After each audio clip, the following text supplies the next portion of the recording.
बोलो जयकारा बोल मेरे श्री गुरु महाराज की जय।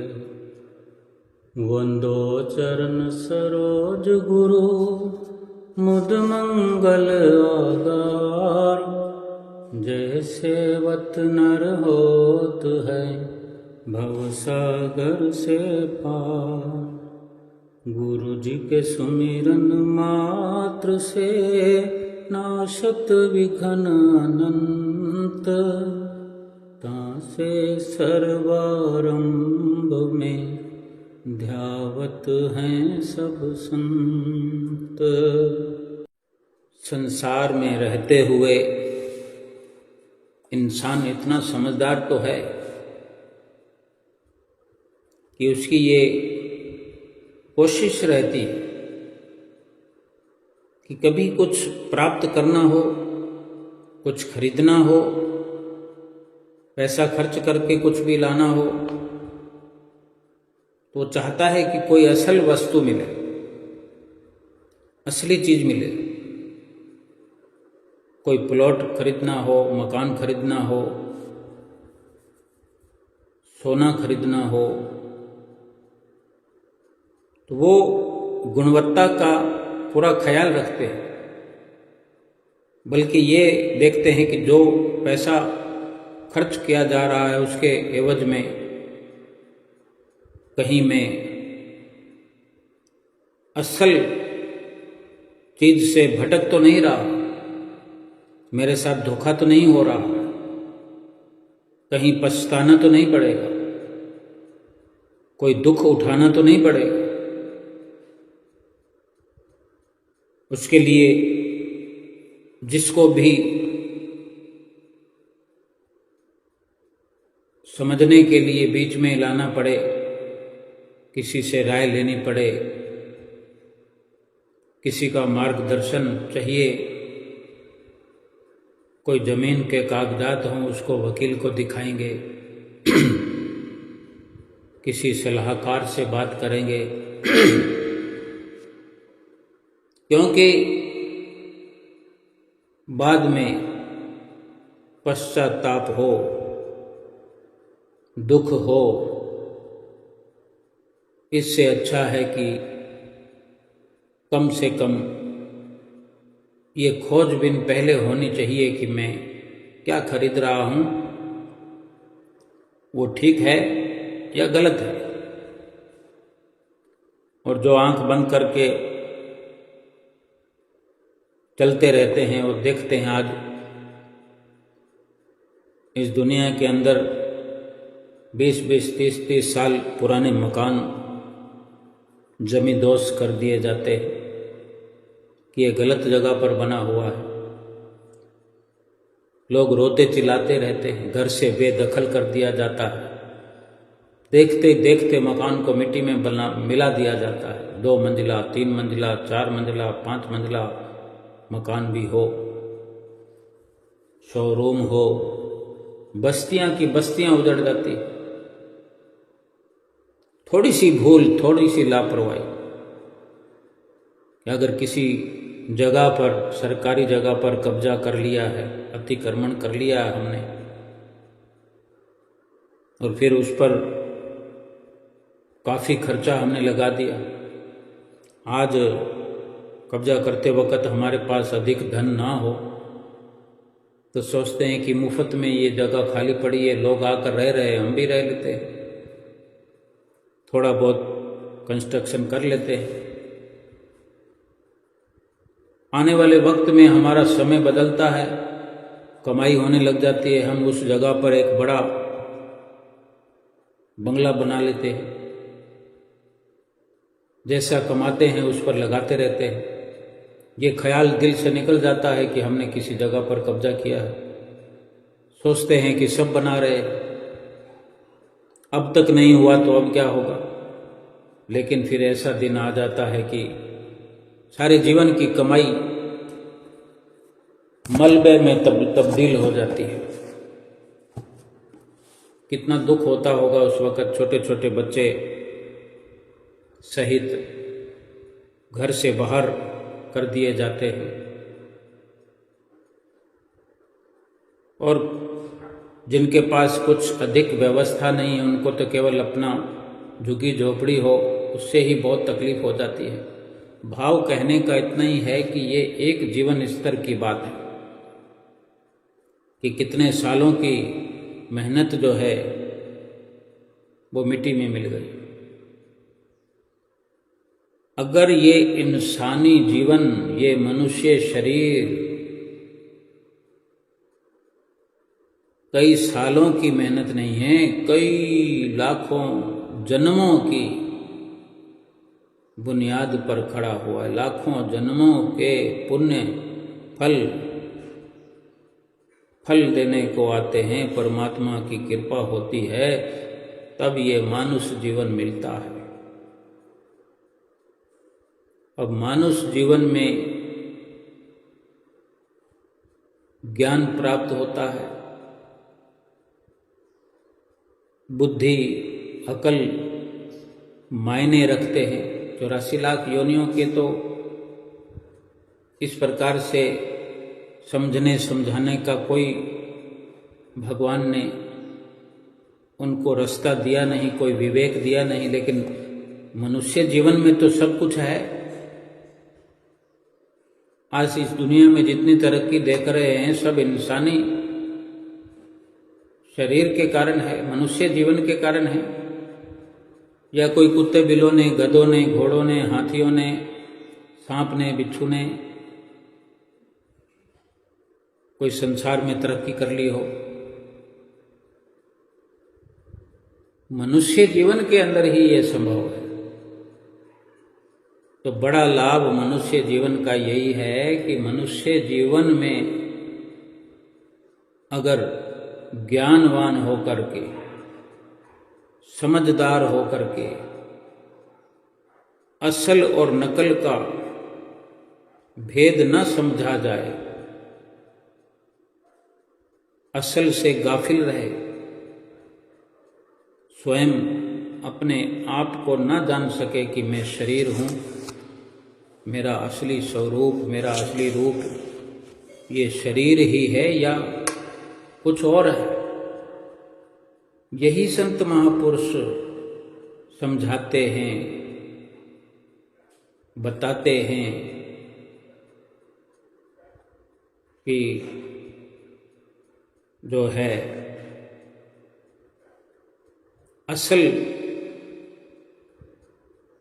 असल रूप जो है वो आत्मा है।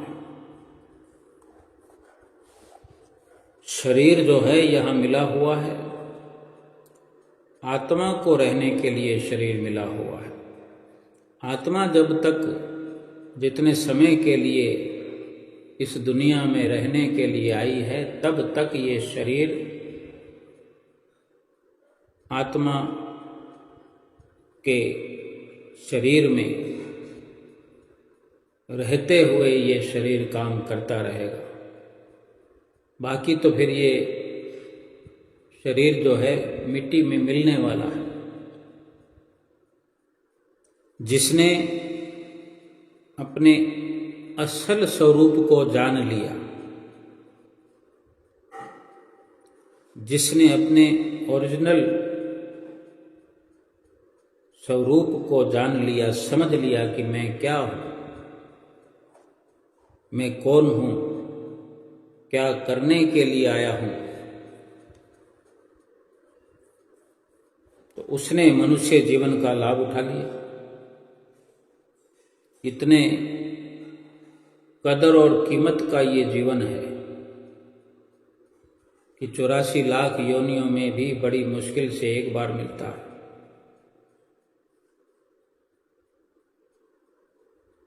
और अगर ये ध्यान नहीं रखा असल का कि मैं कौन हूँ, क्या हूँ, मुझे क्या करना है, ये समझे बिना, जाने बिना आंख बंद करके जीवन को व्यतीत करते रहे तो एक दिन तो इस शरीर को मिट्टी में मिलना ही है। फिर सोचो, यूं समझो कि जन्मों की कमाई मिट्टी में मिल गई। थोड़ी सी लापरवाही के कारण, थोड़ी गफलत के कारण।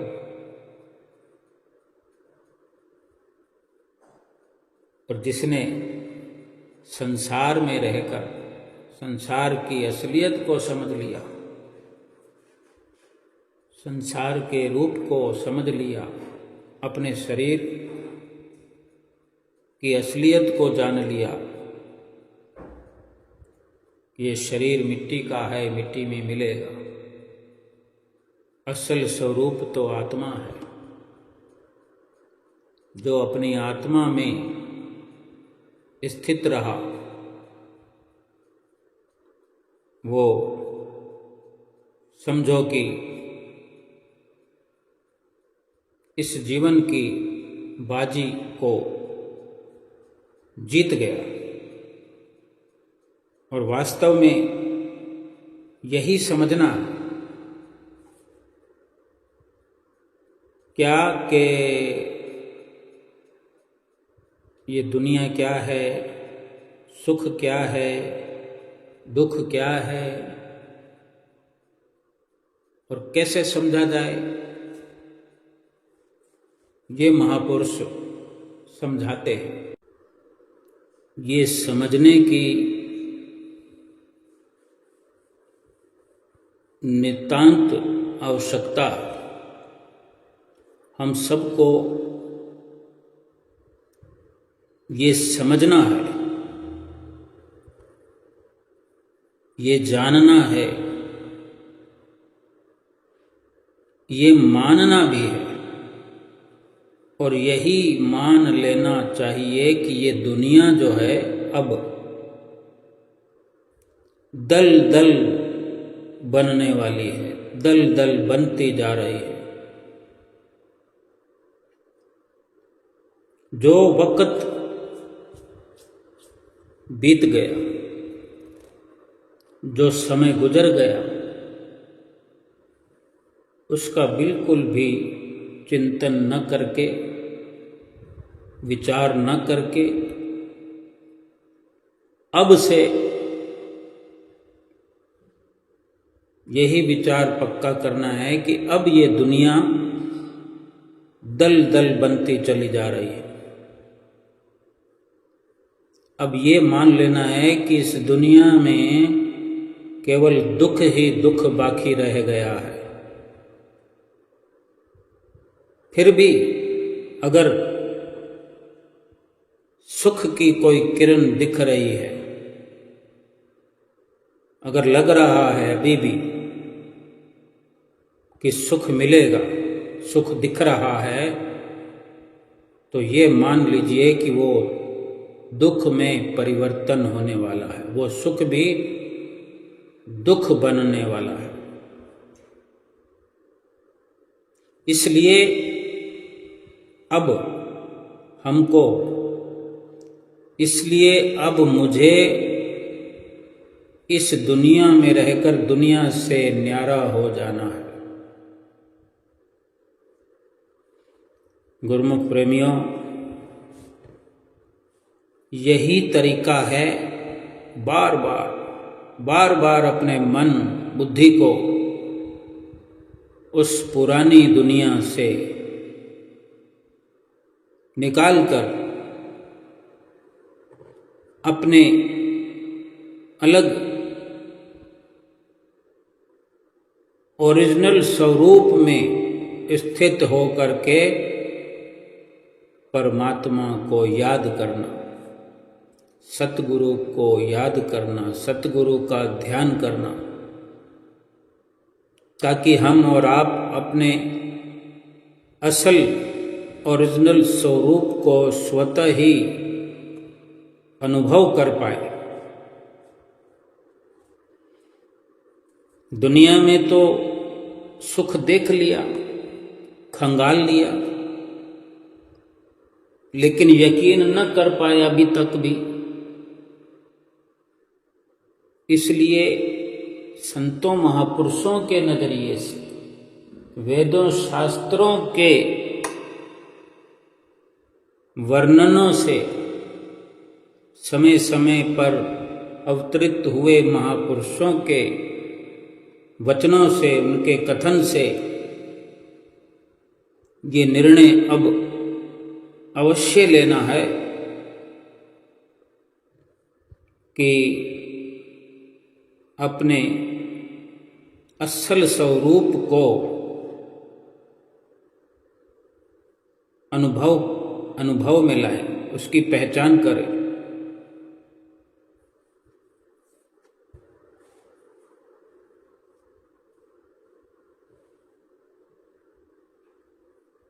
मन बुद्धि बेशक पुरानी दुनिया में जाएंगी, लगी रहेंगी,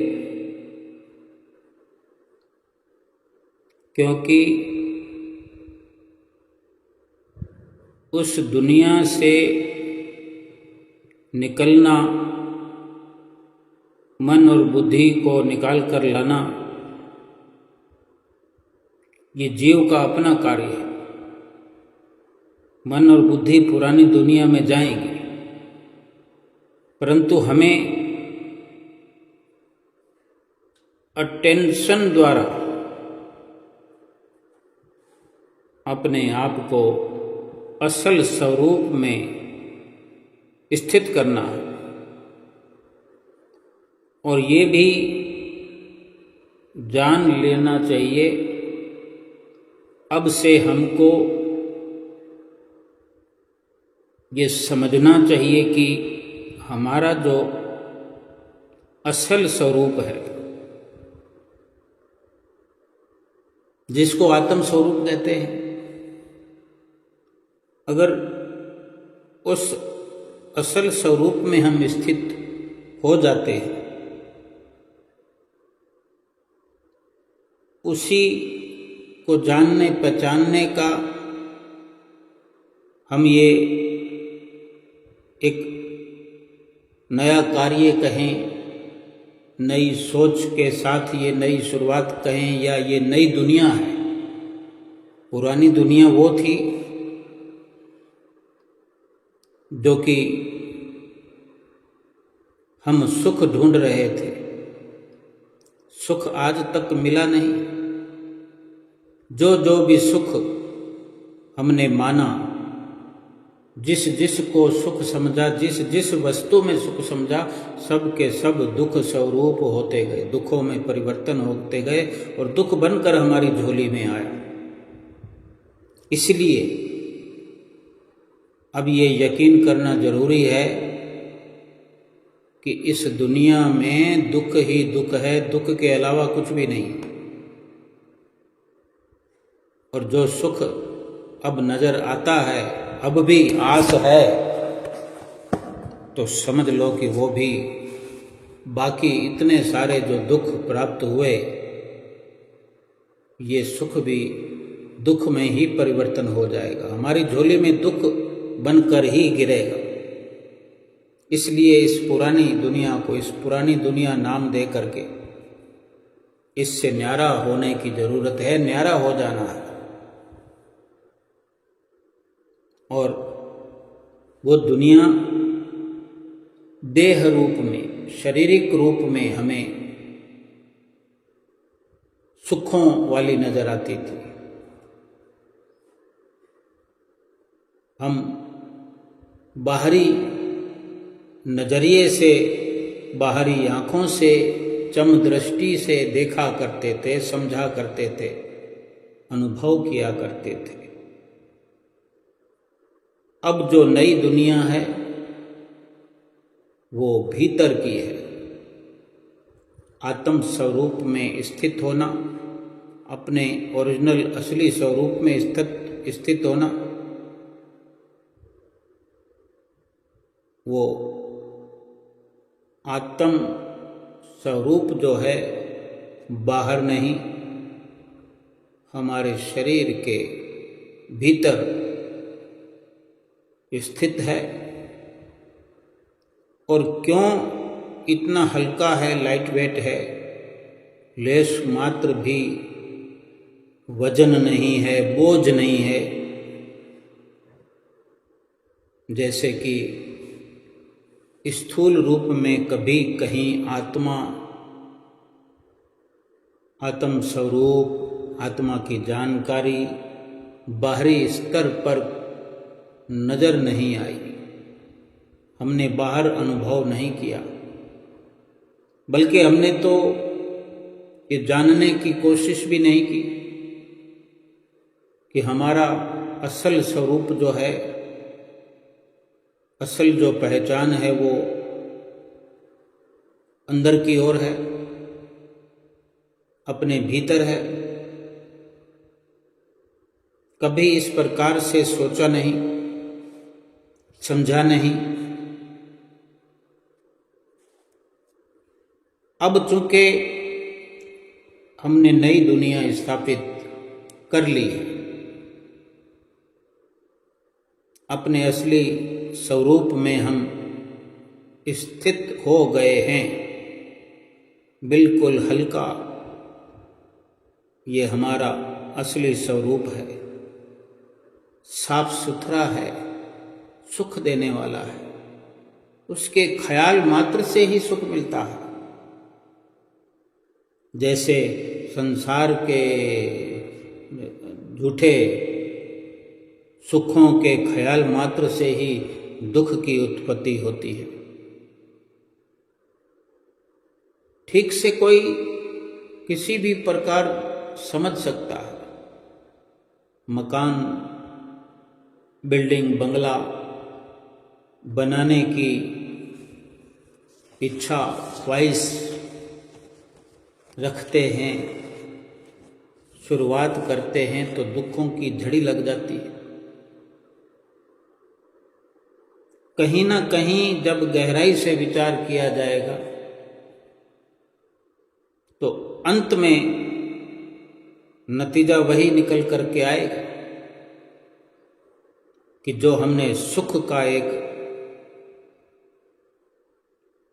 एक्सपेरिमेंट किया था कि ये मकान सुख देने वाला है,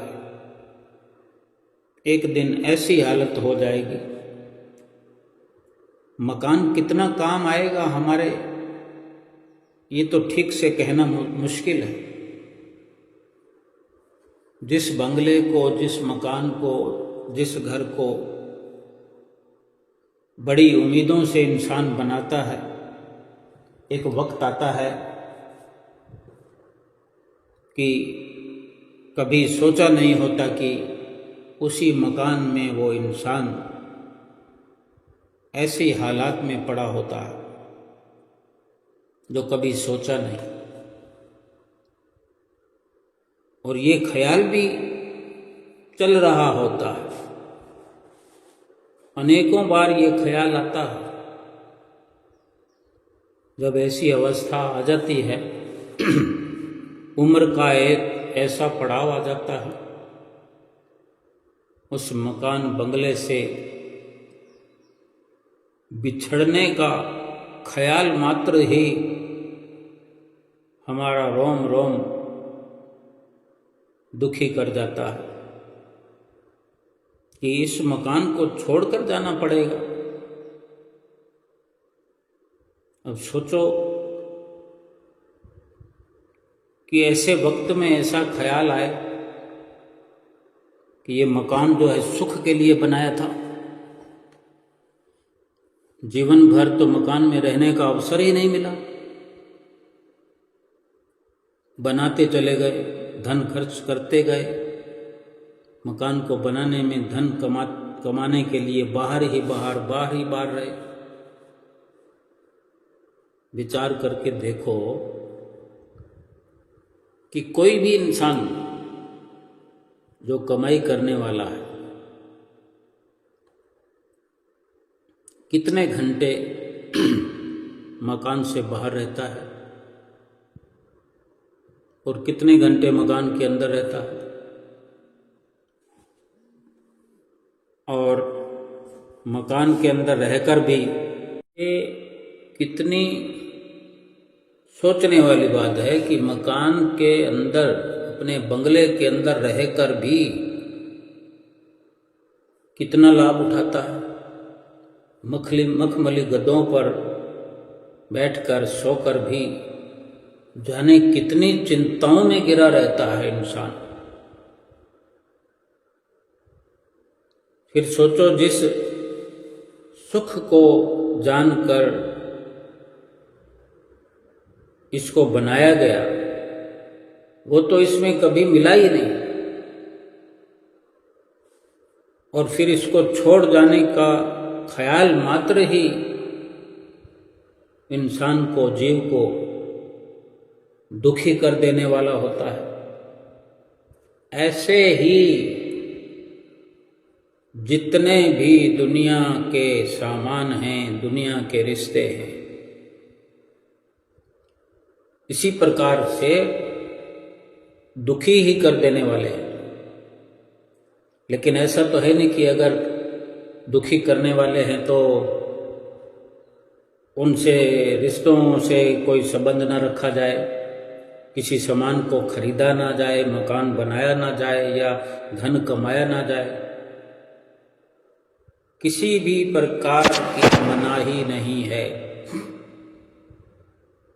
लेकिन विचार ये होना चाहिए कि सुख की खोज में ये सब जो रचना इंसान रचाता है,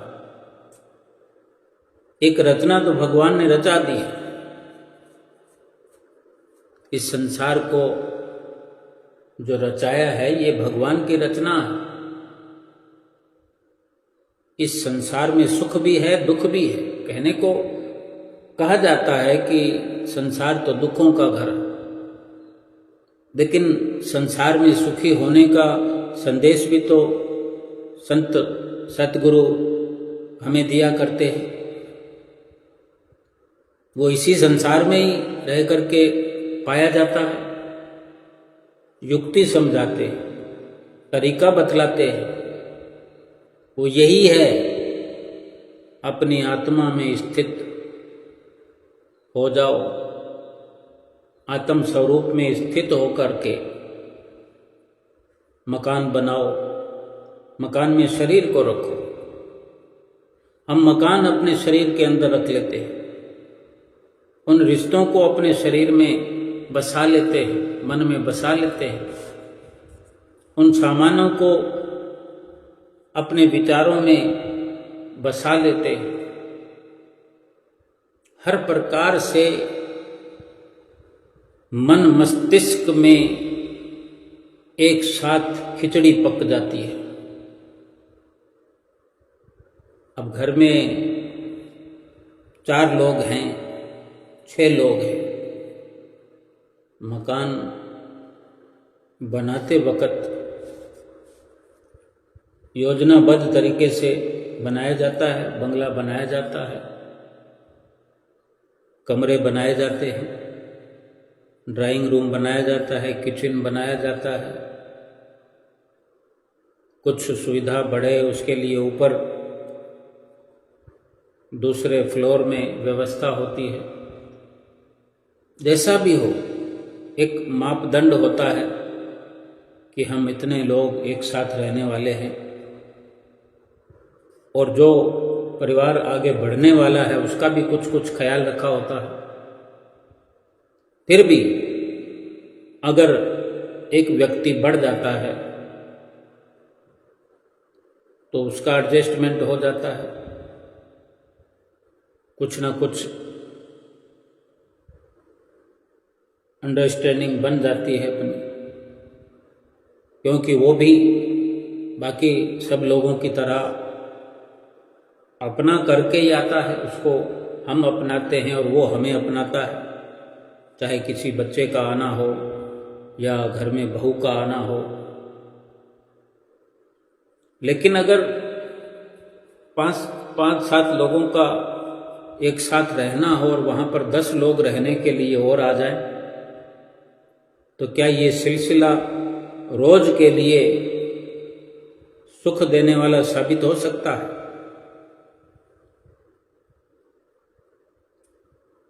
दुखों का दृश्य बन जाएगा, क्योंकि उठने बैठने में दिक्कत, खाने पीने में दिक्कत, यानी एक प्रकार से भूचाल आ जाएगा। न दिन को सुकून, न रात को चैन, ना कोई नींद, ना आराम। ऐसे ही जो वस्तुएं बाहर की हैं वो बाहर ही रहें तो अच्छा है। अपने चित्त में,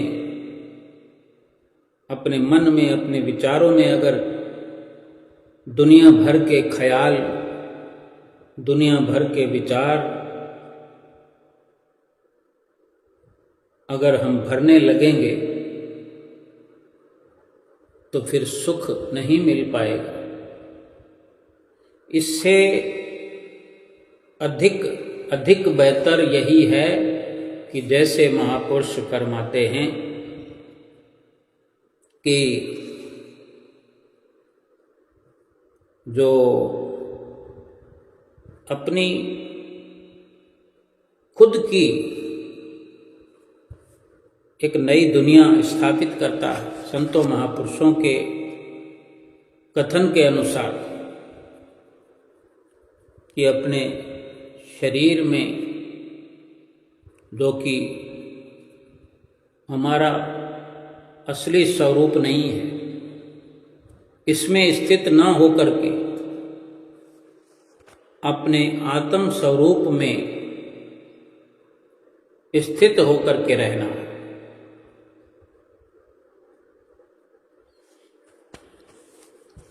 और जो बिल्कुल ऐसा सुंदर, मनमोहक, क्योंकि असल स्वरूप है ना, इसलिए हर बात में बिल्कुल हल्का फुल्का रहने का आनंद भी प्राप्त होता है। फिर हम घर में रहें, दुकान में रहें, धन कमाएं, कम हो ज़्यादा हो, हर वक्त ये बोध, ये ज्ञान बना रहेगा कि मैं तो निमित्त मात्र हूँ। संसार के पीछे भागना हम छोड़ देंगे, संसार को एकत्र करना छोड़ देंगे, संसार के ख्यालों में चित्त को उलझाना छोड़ देंगे। बस अलबेला नहीं बनना है, ना थकना है, ना ही दिल शिकस्त बनना है। पूरी की पूरी अटेंशन रखना है, होशियारी, समझदारी के साथ रहना है। और जैसे अपनी आत्मा में स्थित हुए और फिर सतगुरुदेव महाराज जी जो परमात्मा है वो भी तो हमारे ही साथ में है। जब आत्मा में स्थित हो जाएंगे, आत्मा में स्थित होकर के रहेंगे तो परमात्मा सतगुरु के रूप में हर समय हमारे साथ है। बस हमें अपना पूरा समर्पण, पूर्ण तौर से हम समर्पित हो जाए और पुरुषार्थ करते रहें, सतगुरु को पूरा समर्पित हो जाए, फिर सारी जिम्मेवारी हमारे सतगुरुदेव भगवान की है। यदि कोई भी कार्य हम, दुनिया का कोई भी काम हम अपनी इच्छा से करते हैं, या हमारे अंदर कोई भी दुनिया की इच्छा है, या शरीर के संबंधित कोई इच्छा है, कामना है, तो याद रखो यही इच्छा हमको इस दुनिया में, पुरानी वाली दुनिया में फिर से घसीट करके ले आएगी। बार बार जन्म होता रहेगा, बार बार मरण होता रहेगा, क्योंकि आगे से आगे इस दुनिया का तमो प्रधान बढ़ता रहता है, असर बढ़ता रहता है, जो एक इच्छा को कई इच्छाओं में परिवर्तन कर देता रहता है। इसलिए शुरू से ही रोक दो, इन इच्छाओं को रोक दो, इन कामनाओं को रोक दो, और आत्म स्थित होकर के जो अपने असली स्वरूप में स्थित हो गया है, जिसने अपनी कामनाओं को, इच्छाओं को रोक दिया है, वही अपने लक्ष्य की प्राप्ति में सफल होता है। जो कुछ भी हो रहा है, जो कुछ भी होता हुआ हम देख रहे हैं, चाहे हमारी गृहस्थी में होता हुआ हम देख रहे हो, व्यापार में या बाहर दुनियादार में, जो कुछ भी होता होगा, होता रहेगा, लेकिन हम वो सब कुछ अपना ना समझ करके सतगुरुदेव भगवान को वो जिम्मेदारी सौंप दें। जैसे कि हमें रोज कभी अच्छा लगता है, कभी बुरा लगता है, कभी नफ़ा होता हुआ दिखता है, कभी नुकसान होता हुआ दिखता है, कभी शरीर स्वस्थ होता है, चेहरे पे मुस्कान होती है, कभी शरीर अस्वस्थ होता है तो चेहरा बुझा बुझा दिखता है। ये बहुत बड़ी परेशानियां, दुश्वारियां जीवन में आती है, लेकिन एक ख्याल जस का तस बना रहे कि ना शरीर की स्वस्थता ना अस्वस्थता, दोनों ही हमने समर्पित कर दी, हमने जिम्मेदारी सतगुरु को सौंप दी है।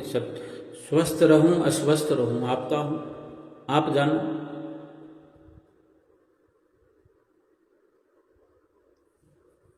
और जिसने ये जिम्मेदारी सतगुरुदेव भगवान को सौंप दी है, दुनियावी नफा नुकसान, ग्रस्त का भार, सब भार तुम्हारे चरणों में,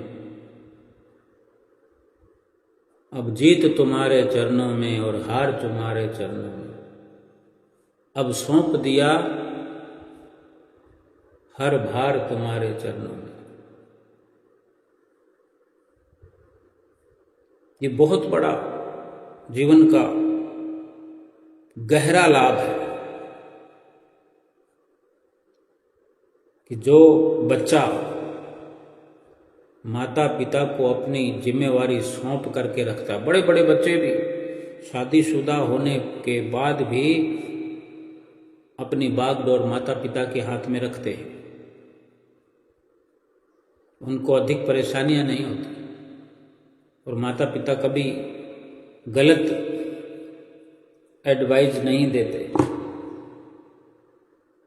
गलत संस्कार नहीं देते, क्योंकि उन्हें सब अनुभव होता है। कोई बच्चा अगर 40 साल का हो जाए, शादीशुदा हो जाए, बच्चों वाला हो जाए, और माता पिता के संरक्षण में रहे, उनके मार्गदर्शन में रहे, तो क्या नुकसान हो सकता है? क्योंकि माता पिता तो 40 साल के दौर से भी गुजरे हैं, 50 साल के दौर से भी गुजरे हैं। जो दौर बच्चों पर आ रहा है, उन सब दौर को माता पिता झेल चुके, उन्हें अनुभव है कि कब किस वक्त किस प्रकार से संयम रखते हुए बड़ी सफलतापूर्वक आगे बढ़ना है। छोटे छोटे देखते हैं, छोटे छोटे बच्चे जब होते हैं और दादा दादी का उनको लाड़ प्यार मिलता है, कितनी सहूलतें होती हैं। ये बेशक आज की इस दुनिया में लुप्त हो रहा है, होता जा रहा है, हो गया है, तो फिर जीवन तो संघर्षमयी हो गया है, सुख तो काफूर हो गया है, धन ही धन की बढ़ोतरी हो रही है, सोना बढ़ रहा है, धन बढ़ रहा है, कपड़े बढ़ रहे हैं, दुनिया भर के सामान घर में बढ़ रहे हैं, लेकिन सुख जो है वो काफूर होता चला जा रहा है। सुख तो गायब हो गया है। जो पहले एक संसारिक स्तर पर भी जो माता पिता के संस्कार हुआ करते थे, उनके अनुसार भी एक सुखद जीवन होता था। आध्यात्मिक जीवन का तो कोई संसारिक जीवन से किसी भी प्रकार से मुकाबला नहीं है, कोई बराबरी नहीं है। लेकिन फिर भी जितने आज आडंबर बढ़ रहे हैं, तो भक्ति तो दूर की बात है, भजन सुमरन तो दूर की बात है कि संसार की निपुणता में भी इंसान खोखला हो रहा है। संसार की तरक्की करने में भी कितनी झुंझलाहट होती है।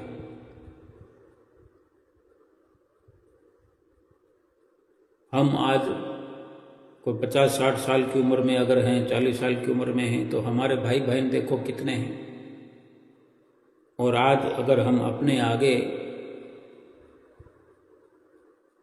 जो नई जनरेशन है, आज जिनकी शादी हो रही है, या 2-4 साल 5 साल पहले जिनकी शादियां हुई है, उनके देखो कितने बच्चे हैं। एक ही बच्चे में व्यस्त है, अधिक से अधिक 2, उनको भी नहीं झेल पाते। भाव कहने का इतना ही है कि जो इंसान आत्मिक स्तर पर प्रयत्नशील हो जाता है, जो अपनी आत्मा में स्थित हो जाता है, सतगुरु के द्वारा, जो कि परम पिता हैं, माता पिता हैं, उनकी परस्तिश में रहता है, उनके मार्गदर्शन में चलता है, उनकी युक्तियों के अनुसार इस संसार में विचरण करता है, वो आत्मा में स्थित हुआ जीव इंसान फिर आत्मिक स्तर से परमात्मा के साथ मिल जाता है। और जो उसी इच्छाओं और कामनाओं वाली दुनिया में रहता है, वो जीवन में बहुत कुछ होने पर भी हर प्रकार का उसे अभाव नजर आता है। जीवन पर्यंत प्राप्त करने की भावना को लिए हुए जीवन भर चाहना, कामना, इच्छा रख करके अपने जीवन को मिट्टी में मिला देता है। जो अपने इस संसारिक जीवन को, गृहस्थ जीवन को, व्यापारिक जीवन को, मानसिक जीवन को, आर्थिक जीवन को, यानी हर प्रकार से अपने संसारिक स्तर को अपने सतगुरु के चरणों में सौंप देता है, भजन अभ्यास करता है, नित्य नियम करता है, सतगुरु के मार्गदर्शन में चलता है, दृढ़ता की शक्ति की बहुत जरूरत होती है। दृढ़ संकल्प जरूरी होता है। दृढ़ता की शक्ति से ही हम दुनियावी इच्छाओं को, कामनाओं को खत्म कर सकते हैं। और दृढ़ता की शक्ति से ही अपने मन बुद्धि को अपने असल स्वरूप में स्थित कर सकते हैं। इसलिए दृढ़ता की शक्ति से ही अपनी मन बुद्धि को ठीक प्रकार से अपने असल स्वरूप में स्थिर करें। सतगुरुदेव भगवान ने कोई कसर नहीं छोड़ के रखी। आज तक जितना भी हमें मार्गदर्शन दिया है, जितना हमने अनुसरण किया है, बेशक कोई कहता होगा मुझे लाभ नहीं हुआ, तो जरूर उसकी कोई न कोई लापरवाही रही है, भूल चूक रही है, गफलत रही है, आलस प्रमाद रहा है। विचार करने से, खोज करने से संभवतया ये हम जान पाएंगे कि कहाँ गलती है, कहाँ लापरवाही है, कहाँ भूल चूक है। भजन अभ्यास को ठीक से किया जाए, 5 नियमों की पालना को नित्य प्रति करते हुए सर्वप्रथम तो ये यकीन करना होगा, दृढ़ता से ये जानना होगा कि ये संसार जो है अब तो दुख का रूप ही बन गया है, क्योंकि अब तक जो देखना था देख लिया। अब तो तौबा करने की जरूरत है। और कितना विश्वास करेंगे, कितना अंधविश्वास करेंगे, कितना लापरवाही करेंगे, कितना आलस्य करेंगे। नुकसान किसका हो रहा है? इस जीवन को बर्बादी की कगार पर इंसान लेकर के आ गया है, पहुंच गया है। अब अधिक प्रयास यही करने की जरूरत है कि जो हुआ सो हुआ, उसके लिए विचार न करें, बल्कि दृढ़ संकल्प, दृढ़ शक्ति, एक दृढ़ता अपनाएं। दृढ़ता की शक्ति की इस समय बहुत बहुत आवश्यकता है, और तभी इच्छाओं को खत्म कर पाएंगे, कामनाओं को खत्म कर पाएंगे। कुछ भी साथ जाएगा नहीं, इस विचार को शिथिल कर पाएंगे। बिल्कुल निश्चिंत हो जाओ, अपना दिल शीतल शांत करो, सतगुरु पे विश्वास करते हुए सतगुरु के वचनों को अमल में लाओ, उनके एक एक वचन का अनुसरण करते हुए निश्चिंत हो जाओ और सतगुरु की प्रसन्नता पाओ। श्री आरती, पूजा, सेवा, सत्संग, सुमरन, दर्शन, ध्यान, ये 5 नियम निभाते हुए 2 घंटे भजन सुमरन अभ्यास रोज का रोज करते हुए लोक और परलोक सुखी बनाओ। बोलो जयकारा बोल मेरे श्री गुरु महाराज की जय।